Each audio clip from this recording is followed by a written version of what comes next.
Thank you so much.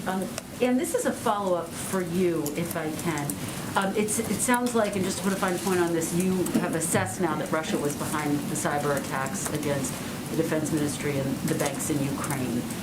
Can you tell us specifically when you assessed that, how extensive it was? And obviously you've been warning for days that that type of an action could be a precursor to a Russian invasion. Have you been able to determine whether those actions were taken to send a signal that, yes, we are going to invade? So yes, we have assessed that Russia was responsible for the distributed denial of service attacks that occurred earlier this week. And I will note that the speed with which we made that attribution, as you note, is very unusual. And we've done so because of a need to call out the behavior quickly as part of holding nations accountable when they conduct disruptive or destabilizing cyber activity.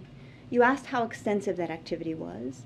It was of limited impact because Ukrainian cyber defenders rapidly brought back both the state-owned banks and the Ministry of Defense networks.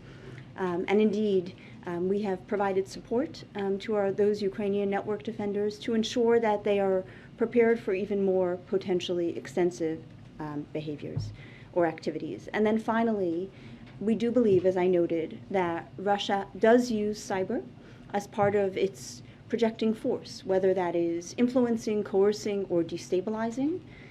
So we do expect that should Russia decide to proceed with a further invasion of Ukraine, we may see further destabilizing or destructive cyber activity, and we've been working closely with allies and partners to ensure we're prepared to call out that behavior and respond when needed.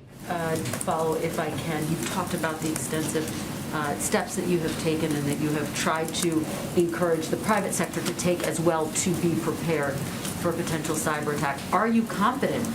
Is the private sector prepared? Is the U.S. government prepared for a Russian cyber attack?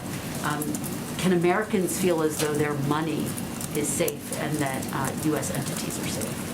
We are confident that we have worked closely with the private sector to press critical infrastructure owners and operators in the private sector to take the necessary steps to deploy cyber defenses.